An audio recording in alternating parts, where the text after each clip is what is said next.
Kia ora everybody, thank you for that introduction, Michelle. So my name is Bianca Duncan, I'm a visitor host at the Air Force Museum.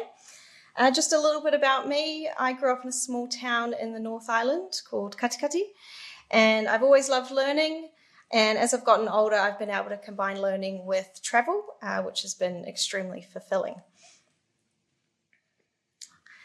So at college, I took classes in all subject areas. However, this did mean that I was never clear on what career path I wanted to take. No one around me worked in the GLAM sector or was pursuing it. And I did feel some pressure to choose a safe career with a clear job at the other end. I always knew I wanted to go to university, so I decided to enroll in a Bachelor of Commerce with an elective paper in classics. However, one day someone said to me, studying arts wouldn't lead me anywhere. And I thought that was quite a statement, considering I was only taking one paper in the arts. University hadn't started at this point, so I decided to completely change my degree and enrolled in a Bachelor of Arts, double majoring in classics and philosophy. During my degree, my interests did continue to shift, and this was in part due to the question that kept coming up. What job do you want to do when you leave university? And it wasn't until I stopped thinking about the specific job, but rather what things inspire me and drive me, that I found my passion. So my passion isn't necessarily to be a visitor host. My passion is to create spaces where learning is enjoyed and encouraged, and to be at the centre of connecting with people and the community. So once I figured this out, it was a matter of finding a job that would best support that passion. I tried a bit of everything. I started out with 5 jobs, and they were a mix of part-time and casual roles. So some were career pathway roles and some were just to help pay for expenses. And within about 3 years, I landed my first permanent full-time role, and I've been there for about 2 years now. I will point out that being a visitor host, I have been a visitor host for 3 different museums and galleries, and each role has been quite different. So I will actually just speak to my current role as a visitor host at the museum. So what does being a visitor host at the Air Force Museum involve? Well, every day is different. It involves working with children. I develop and run holiday programs, as well as support the education officer with tours for students from preschool age through to college. I develop programs for the public to engage with, so this involves planning and hosting events such as special interest talks, as well as developing activities such as museum hunts for children.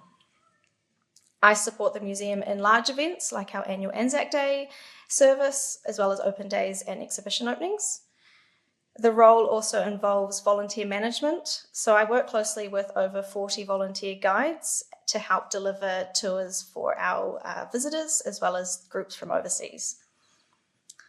I also host outreach programs, so this involves visiting rest homes and community groups to deliver talks and show collection items to those that wouldn't be able to visit our museum. So essentially I get to bring the museum to them, which is really cool. And actually the community engagement that I get from outreach is one of my favourite parts of the job. And of course, professional development. So this has included things like staff trips to different military bases around the country, helicopter rides with RNZAF pilots, and also online courses. So how did I get here? I moved to Christchurch because I saw it as a city that I could study in as well as establish a career, so I didn't just think about the university. Number 2, and this is something that I urge all of you to do, is volunteering.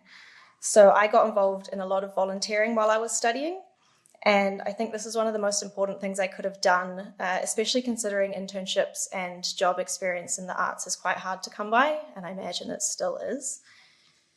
Christchurch is a lot smaller and a lot more connected than you might realise, and volunteering is a great opportunity to network.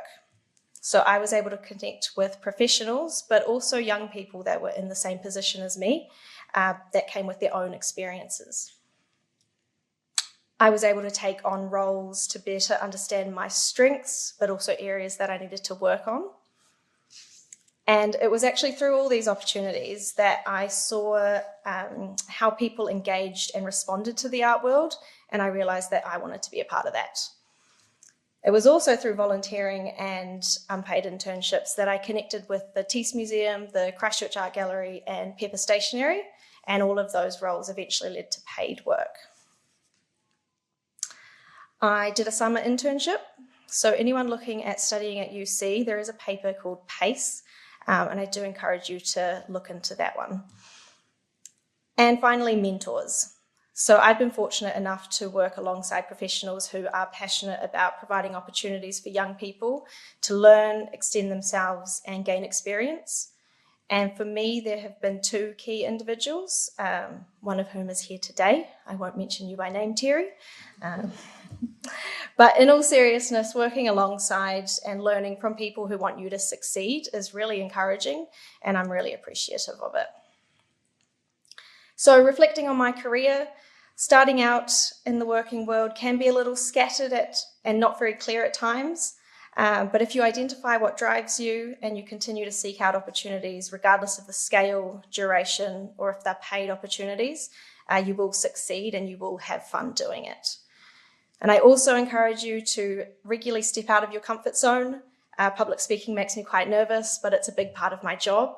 And it's actually the roles where I do public speaking that is the most rewarding. And I wouldn't have those experiences if I just stayed within what's comfortable. So thank you all for being such a generous audience, and I hope you can take away some good things from today from our wonderful speakers. Thank you.